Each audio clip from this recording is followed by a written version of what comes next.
Hello, and welcome to another episode of the Working It Out podcast. Today we have Lil Duggan from Active Surrey, the CEO. Welcome to the podcast, Lil. Hi, thanks for having me. No worries at all. Thank you very much for coming on. What we do for our first question, which is our fun one, is asking all of our members, you're now part of the Working Out community, whether you have a choice, you don't have a choice at all, you're in. You get to induct one item into our Working It Out locker. So after you, which one item would you like to induct into our offer? Well, thanks for making me part of the Working It Out community. Yeah, I had a good think about this. And actually, I should highlight this was before I got married, before I had children, I went on a creative writing course. And in the creative writing course, they said, can you just all write down what comes into your head when you think about the happiest moment of your life? What sprung into my head felt incredibly trivial compared to what a lot of people were talking about at that time. But that moment was captured on camera. So what I'm going to put into the locker is that photo. Okay. So the photo is incredibly unposed. It's not one of those ones where everyone lines up with the trophy. It was the moment that we finished a varsity football match at university that we had won, and it had been incredibly hard to win it. We weren't the better team, but we were a stronger team. And the photo was captured as we came off the pitch with delighted expressions on our faces, just sheer joy. And it was such a special moment. And I guess it made me think about what makes a team. I love team sports. That's where I get my buzz from. And to be able to be there with people that I'd got really close to. When I started playing football at university, I'd never played before. I wasn't a professional in any way, shape or form. There were better people, there were worse people, but we all were really committed to the team. That meant turning up to training when it was pouring with rain. And in the end, we won our intercollegiate competition. And then we were asked to form a university second team. And that was the match that we played, the big varsity game that we won. So it was an amazing feeling. And that's what I'm going to put in the locker. That's an incredible one. I really enjoy that one. I relate to that so much because I worked at the University of Portsmouth, and I was part of a team that was arranging varsities, and it was such a big point in the year. Was this when you were at University of Oxford? Am I correct? That's right. Yeah. And your varsity against Cambridge. Was it everything against Cambridge? Yeah. So that had so much prestige to it. That must have meant so much to you.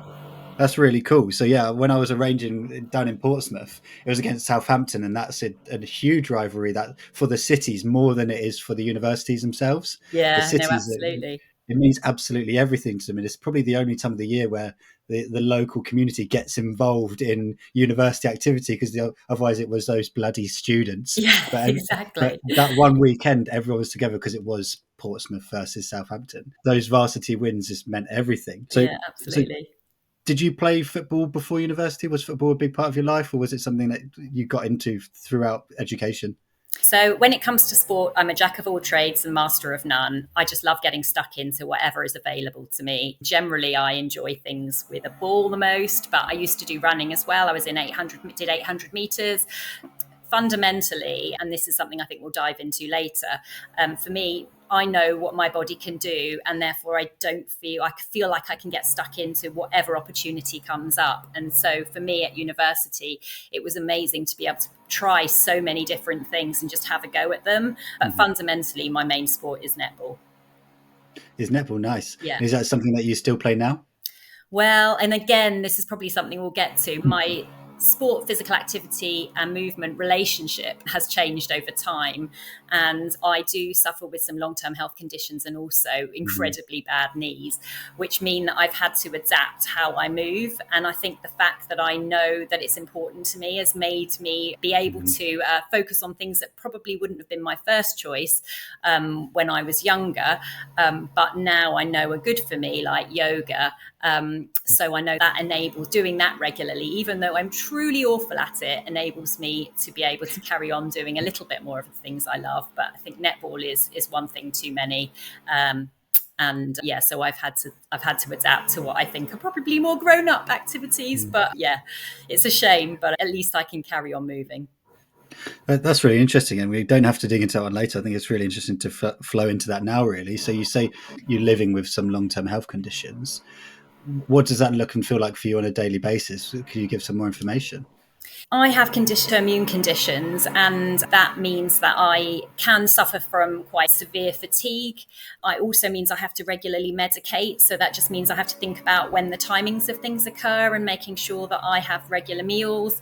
So in the main, it's something I can manage, but I just need to know my little workarounds and make sure that I don't really overstrain myself too much. And that combined with the fact that my knees have no cartilage left underneath them due to sort of misshapen knees, I should say, mean that Mhm. it's hard to do some of those higher impact activities.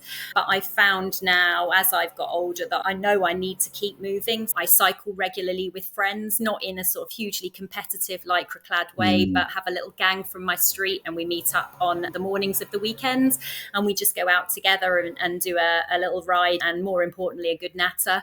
I walk a Yeah. lot, I do yoga, and if I do my yoga, then I can do some slightly more active things when I want to, but I can't do them on Mm. a really regular basis anymore.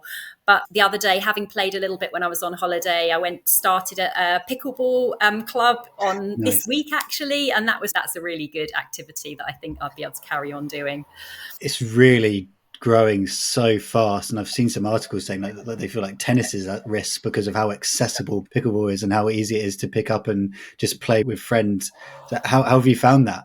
Yeah, no, it was absolutely so much fun. We've done a little bit. We do, as an active partnership, we do regular physical activity outings for staff. So we might do a picnic and rounders in the park, or a Mm. netball game, or football. And we've done a team pickleball as well. But you're right, it's something that no matter what your ability, you can play. And where I went at Woking Leisure Centre had a really inclusive atmosphere too. So I was quickly sort of formed into a four, and that rotated around. And yeah, really fun. Amazing. And then going back to cycling, because I like to do my digging through profiles, and I saw a great photo of you in one of your local bikes that you can rent, and you're promoting them. So is this something that you regularly use, or are you trying to push something locally for cycling in Surrey? Yeah, so Active Surrey has been doing a lot of work around making cycling more accessible for everybody. Surrey has got some of the most congested roads, and we know that Mm. cycling is good not just for the environment, but also for our physical and mental well-being. So we've been working closely with Surrey County Council to explore how we can make bikes more accessible. So we have a scheme going currently where we take bikes from the local recycling centre. They get done when they're donated in. They get them done up by one of the local open prisons, and then we distribute them out to people in the community who may not be able to have access to a bike. We also, as a team, have decided that we can't be expecting other people to cycle if we don't cycle ourselves. So we've purchased some e-bikes for the team so that we can make a shift on those local journeys between when we might have taken the car to riding ourselves. So that post was a bit of a nudge to say, look, we can all do this. And e-bikes mean that you can just go that bit further, faster, and they are so much fun to ride as well. When we start talking about the second half, I'm sure we're going to dig into a lot of strategies like that. I'm going to bank that one for now. Talking about your relationship with physical activity, and I can see of like pickleball club, netball team, even the things where you say the softer type of activities that your body can manage their classes, and you're saying ball sports, football at university.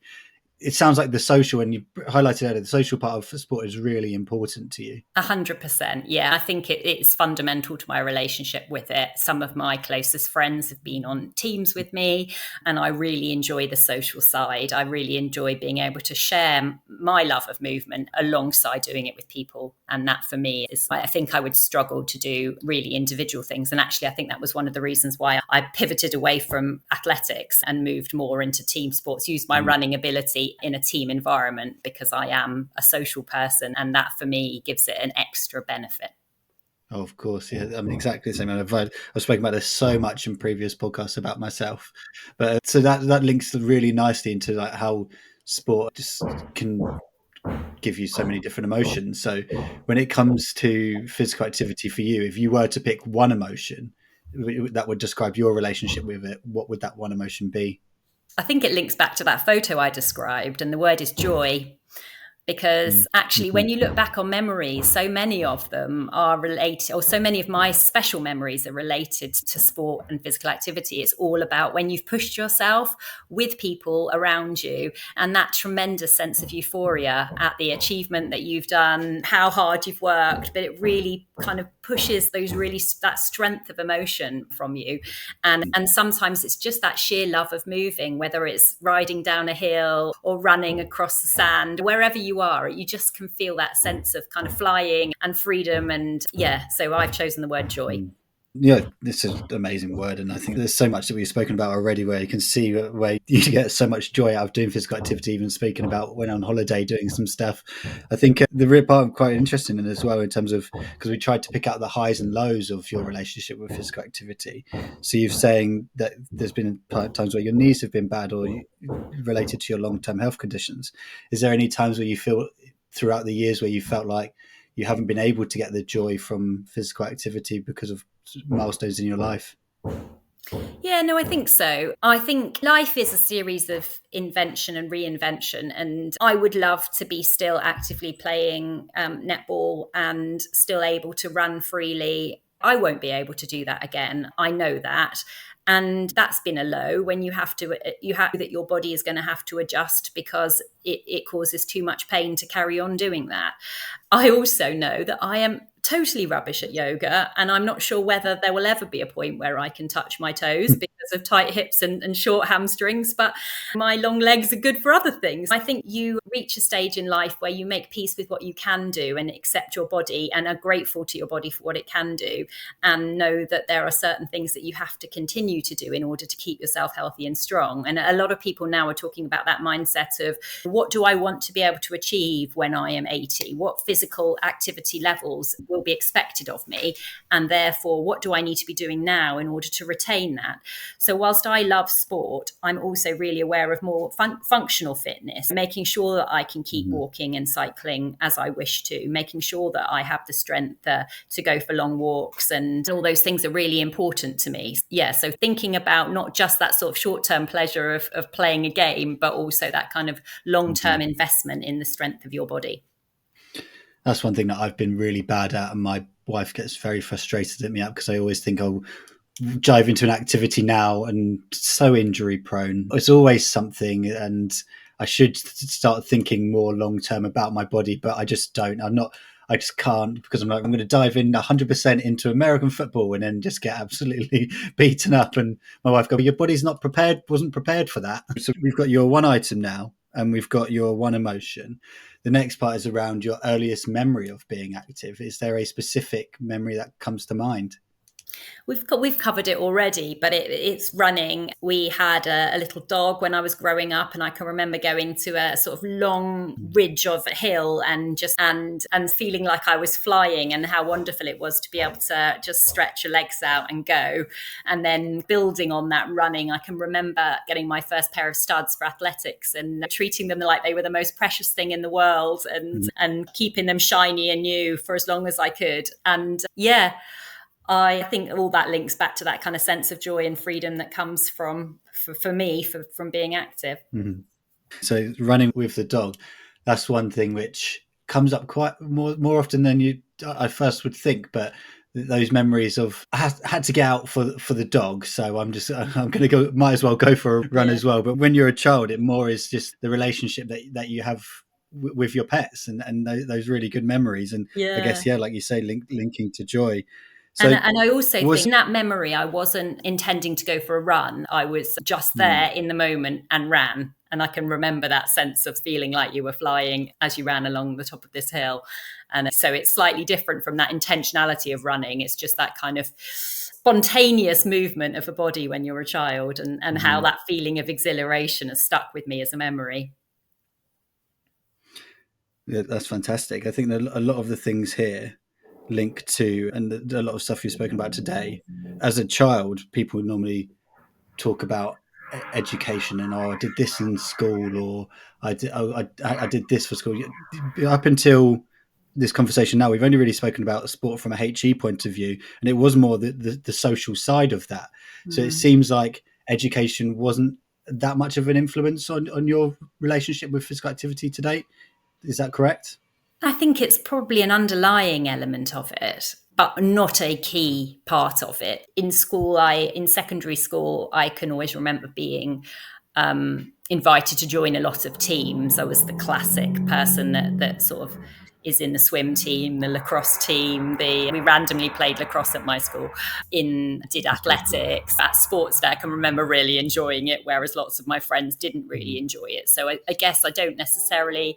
And actually, I went to a school reunion not so long ago, and the PE teacher was there, and she must have seen hundreds of kids, but she remembered me. So that was really special, also to know that I had stuck with her, I suppose, in the enjoyment. And she was so pleased that I'd stayed in the sector. It's amazing that your school did activities like lacrosse, because I always find like now my school growing up, it pretty much was football. And if you didn't want to do football, you didn't really do anything.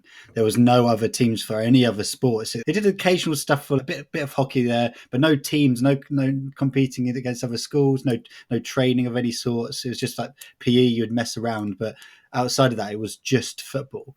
If I had the opportunity to do lacrosse or and other team sports growing up, I think I don't remember what would have done. Maybe we would have started American football a lot earlier. It wasn't until after school that I found that. Yeah, I guess I was lucky because it was a state school, but I guess it was quite progressive in the breadth that it offered for its young people. So yeah, really lucky. That's two episodes in a row that we spoke to Dan, who's from UK Wall Ball, and what the sport is called fives. He said he did fives in school, which is a very old school traditional sport. So that's two podcasts in a row where there's been a real diverse mix of sports, which is actually really nice to see. So this part now is where we start to transition into yourself and your organization and the work that they do, and then I will dig into what your beliefs are for the root causes of inactivity in England. So first, could you give a bit of an overview about your history and your organisation and the links it has to physical activity? So I guess I'm an unusual person in this sector hasn't been my life's career, and I guess I've had a career of two halves because I started out life working in global marketing strategy and innovation in the drinks industry, and I had two brilliant employers in Heineken and Pernod Ricard who have a massive portfolio of wines, spirits, and so on. I think there's so much that I learned from working in that sector that I have been applying to or working in the private sector in that kind of marketing role that I have tried to take back and apply to my role at Active Surrey. And I reached a point in life where I felt that I wanted to apply my talents and experience to something that really mattered to me rather than encouraging people to drink more.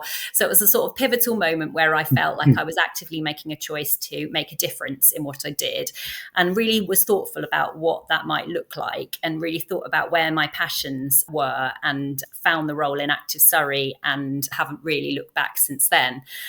And I believe firmly that movement matters to everyone. And that's a kind of fundamental belief of Active Surrey. We know that it is easier for some people to be active than others. And we are focused on the role that we can play in reducing inactivity and through that tackling inequalities and improving the lives for the residents of Surrey. So in my digging, I found this, and I'm guessing your roles within Heineken, and I've got here, yes, the other one, the whiskey brand, the Chivas Brothers, so Yeah. I've got written down. Yes. Is that where you've also become fluent in German? Have I got that correct? Yeah, no, so German was actually at university. So I studied history and German at university. And I was very interested in German history and German literature. Yeah, I've got that geek side of me too. But yes, I haven't actually really used German since I left university. And I seem to have spent a lot of time in French places instead. So that would have been a better choice for me. But yeah, who knows? When you choose university, you think that you're kind of choosing a career path for life. And I think careers are like your relationship with movement. They can be long and windy journeys sometimes before you find what you're really meant to do.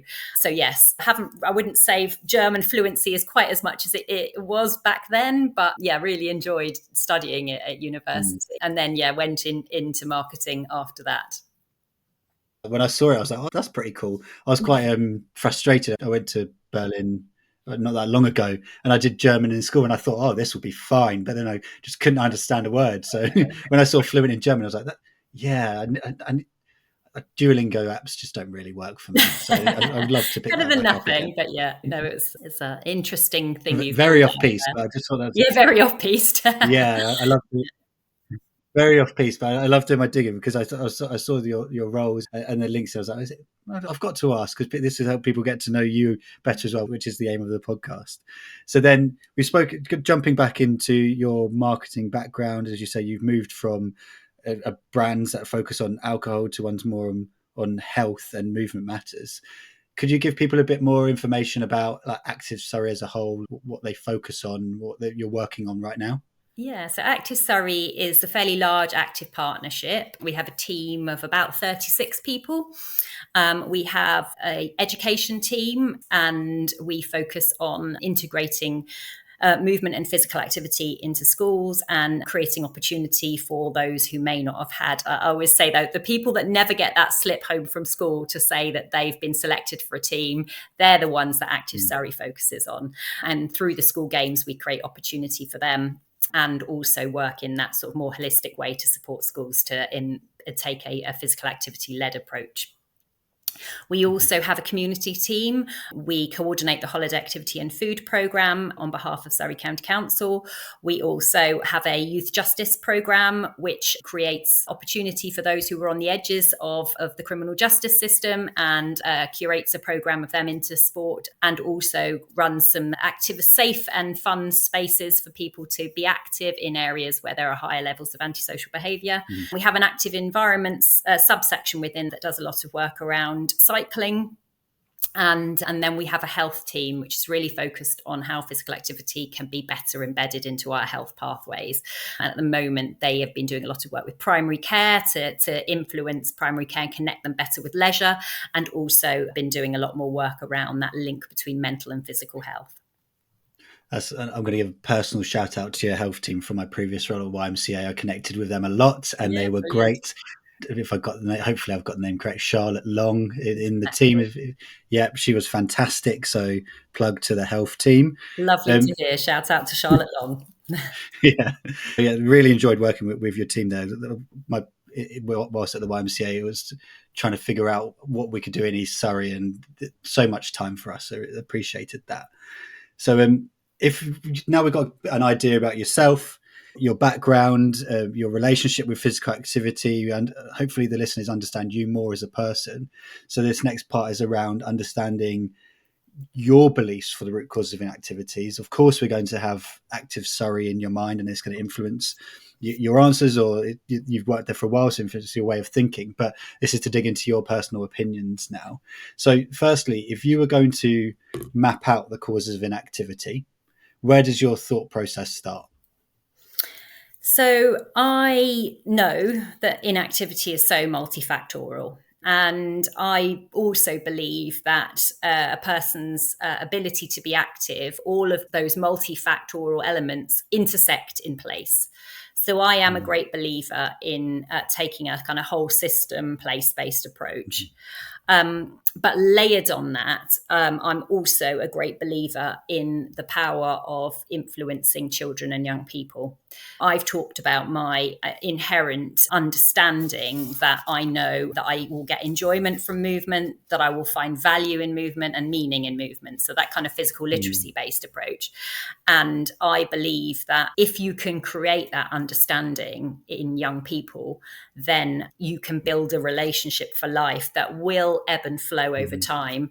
But actually, you have that inherent kind of inner core, which makes you understand that movement matters for you, and you have a confidence that you can find ways to be active no matter where you are or what life throws at you. I think it's a sort of combination. It's not easy, is it? But it's a combination of recognizing that all the influences around a young person. We often use that example of you can't just give someone a bike and expect them to ride. There are so many more elements to it. And I just recently did a talk at secondary school on children that were considering careers in sport, and that's exactly what I did. I showed a picture of a young person on a cycle path with her mum in the background, and said, what needs to happen for this picture to be realized? And there are so many elements to it. You need the safe cycle roads. You need to have the ability to ride. You maybe need the role model in your life that's prepared to take you out and teach you to ride and take you to school. You need the inner determination to be able to want to do it. If the weather isn't great, you still need to go out there, and then you need the equipment to do it. And you can't just give one of those elements and then forget the rest. So I feel really strongly that it is that whole system approach, and it is that particular bias on children and young people. Yeah, that's the unfair thing I do in this podcast. I think we do start broad, and that's the part of which is easy, and the part which I like the listeners to be able to understand is where the thought process starts. So we've spoken around whole systems approach, which is an amazing approach which we can dig into. And previously like COM-B models and socio-economic models. And then what I try to do is for people to understand you is like, how do we narrow that down? And if there was one thing that we could focus on, and if one thing could contribute and or one thing that you are most passionate about, what would that be? So hopefully we'll get to that as well. And we're starting to obviously narrow down into influencing CYP there. So for those who are listening to this podcast, and it's the first one they listen to, what is a whole systems approach? It's not just taking an element in isolation, it's thinking about that wider element around people. So what is holding the inactivity in place? And some of those can be addressed at a kind of community level. So it might be having a friend to go with you. It might be opening the park a little bit longer, recognizing the hours that people are working in that area is shift work.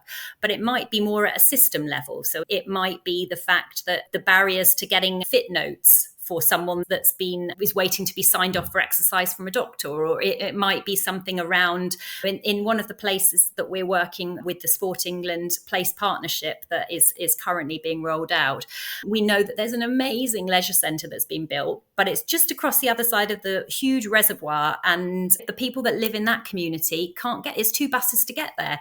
So for them, that's a massive barrier. So it's about sort of testing and learning about how we can break down some of these barriers and just create more opportunities for people to move. I think we all know that physical activity is being quite systematically written out of people's daily lives. It's massively accelerated with COVID. We know that people have done studies in the kind of circumference of freedom that young people have in their lives, from the days when they used to roam to now, where they've really very much confined to the houses and inner neighbourhoods. And really beginning to think through about how fitness has almost been something that we schedule into our lives rather than something that's just built into our lives. And we really need to kind of get that balance back about how it just is part of how we live our lives, rather than, I've exercised at the gym for an hour, so I'm done for the day. That means I can sit down and work all day at home on my computer and then sit down and watch TV at the end of the day. For me, there is sport, and sport brings so much joy, but there is also that basic need for movement to be rebuilt back into our lives. And that takes a whole system, because it isn't just about one particular thing. It's about that kind of societal shift. And I often tell the story of when my son went on holiday to Holland, and he was looking over at a village in the distance, and he said to someone, how long will it take to get there? And the guy said, it will be about 10 minutes by bike. And he was like, I've never heard distance measured in time it would take to cycle. But in Holland, cycling is so built into the DNA that they do say, it's X amount of time by bike. Whereas we don't get that here. So many journeys are just made by car, just very short distances. And we really need to create that shift back again, that we are all responsible for moving more. Even we often tell people, even standing uses 100 muscles. So standing desks, making sure that you do stand up more regularly, it all contributes, it all matters. That's a great example about Holland. I think I've never really thought of it in that way. But yeah, people just naturally do say, that's a 5-minute drive. But I know it's a 10-minute walk to the station, but I probably would say it's just like a 2-minute drive. Yeah. So yeah, that's a really interesting, even in terms of mindsets. Yeah. So we've got this whole systems approach, like where you said it's multifaceted. There's so many aspects of a person's life which need to fall into place for someone to be able to have that perfect relationship with physical activity. And there's a lot of influences outside of their reach, and a lot of systemic things that need to happen as well. So if we were going to narrow it down and focus on a specific area today, you've mentioned the power of influencing children and young people. Is that where you would go where you would lead this conversation to next, or what would you say?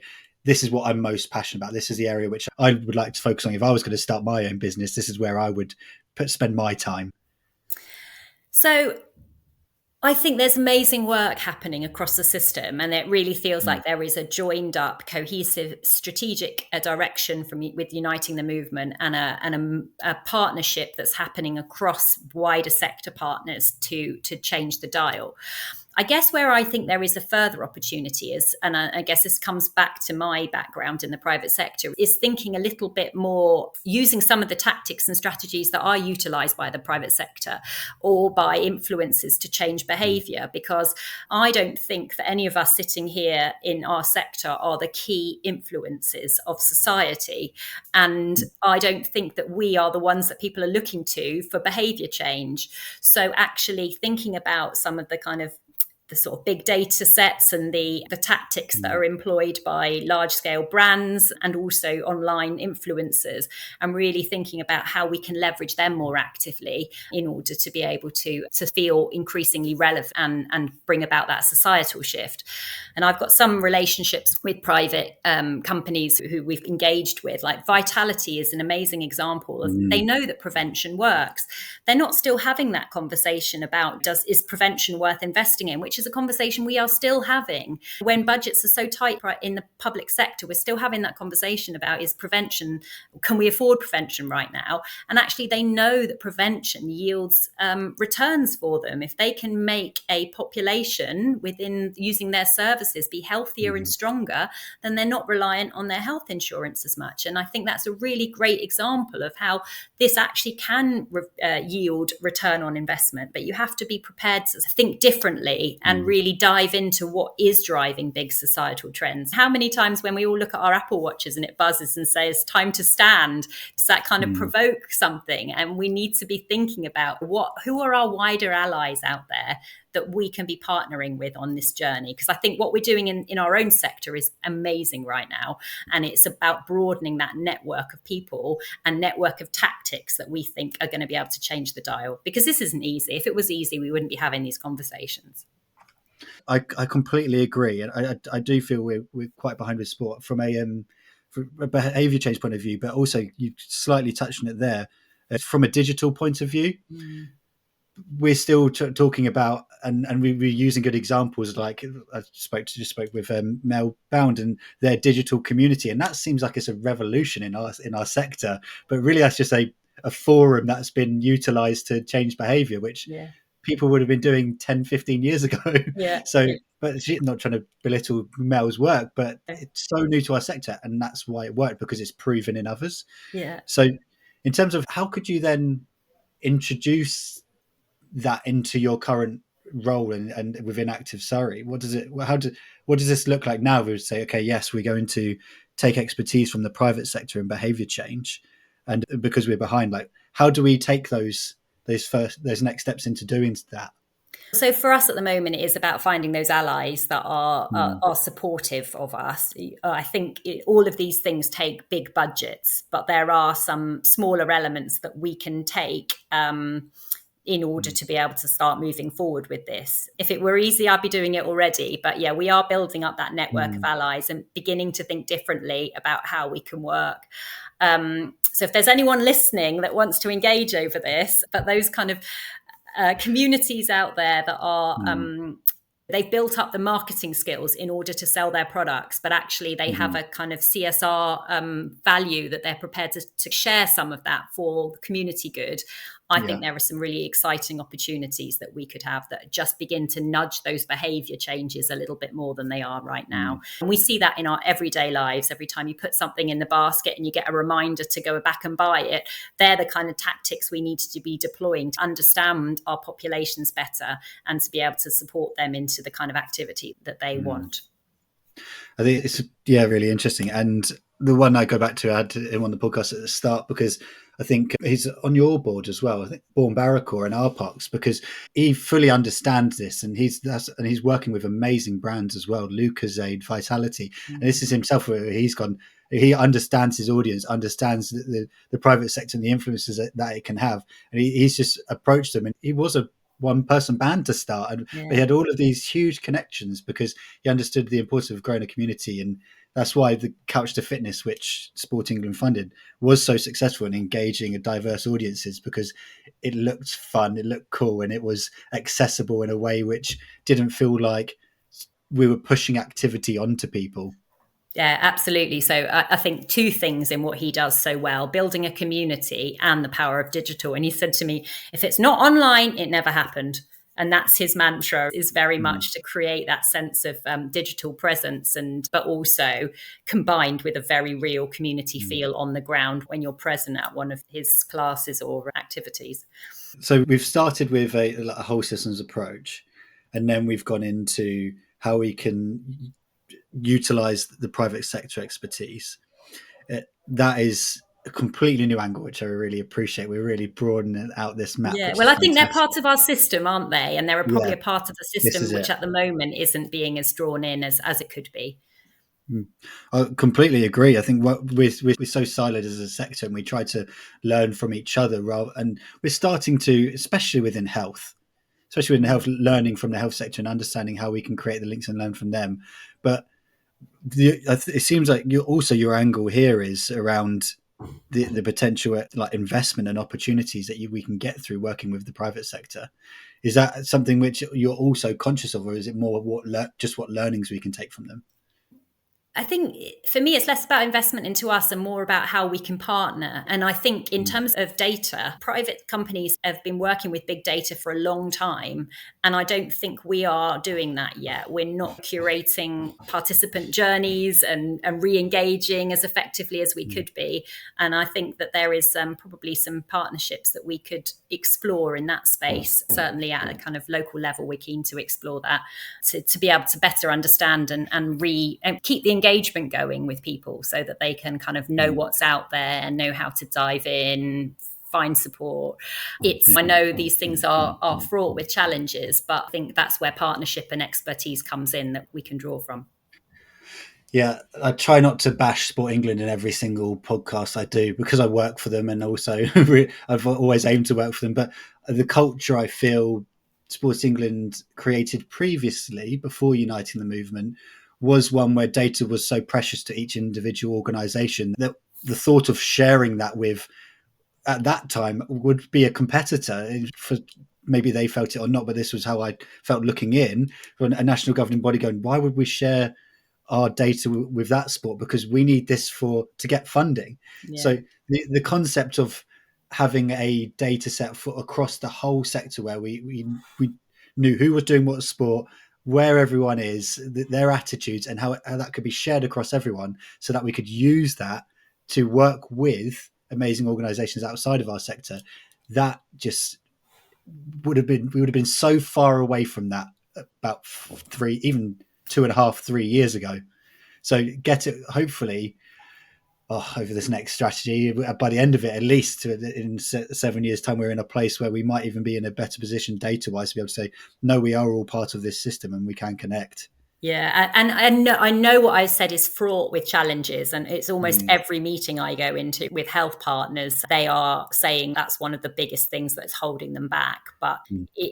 there are ways through, and it's just about having that kind of northern star, I suppose, of this is what we want to get to, and this is the benefits that it can yield.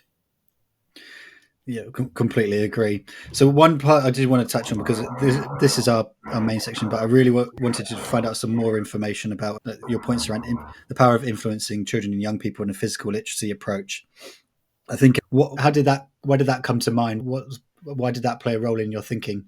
So I've been close to the work. Shout out to Charlie Crane, actually, who's led the great physical literacy work from. She does listen. She's messing me. She says she listens to them all. So yes, she will There you hear go. that. So I've stayed close to the work that has happened in physical literacy. And I think that it really does sum up the key ingredients that create a lifelong relationship with movement. And I also think that it's too easy to go straight into the role of schools in that. I think there are so many other elements that sit alongside that. I think the family is critical. I think the environment in which a young person lives is also critical. I think the community opportunities for them are also critical. I mean, we know that our least active often come from areas of lower socioeconomic status, or from ethnically diverse communities, or people with long-term health conditions and disabilities. They are statistically most likely to be inactive. And so therefore, thinking about those wider elements in a place-based approach and thinking from the lens of a child, how we can begin to not just upskill in the school and not just to focus on PE teachers even, but begin to think more holistically about the environment in which a child lives and moves, and how we might start to influence some of those levers to make it easier to be active. So I think active environments is a really interesting space for children, thinking about that built environment and how they might use it, and how we might make it easier to cycle and walk to school, thinking about where those road crossings are, just to make or unlock some of those barriers that so often you hear people saying, well, it's not safe for my child to be active. So thinking about that as a starting point and kind of building out from that. That's really interesting. I really like the lens of, or the statement of thinking from the lens of a child. I've mentioned this quite a bit, but my work up until recently has been on the campaign Play Their Way, and that's been so closely linked with the physical literacy piece. They've been sitting silo, where physical literacy seemed like a very academic piece initially, and then Play Their Way seemed like a campaign piece, and we're now doing a huge piece of work to say, no, both of these are around positive experiences for children and young people, and how we can increase the number of positive experiences. And both of these pieces are doing that exact same thing, thinking from the lens of a child. They play their way through trying to introduce rights into coaching, but physical literacy more, how can we affect policy or influence decision makers or those practitioners to be able to deliver activities in a slightly different way and understanding. So it's a really interesting time now at Sport England that we're trying to just push these bits together and think from these different lenses, like you're saying, not just from from Sport England's point of view of how can we get more people active.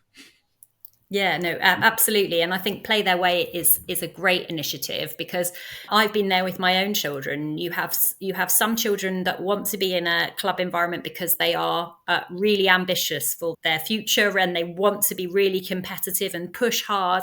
And you have some children in the same club who are there because their friends are there and they have fun, and the sport is almost secondary.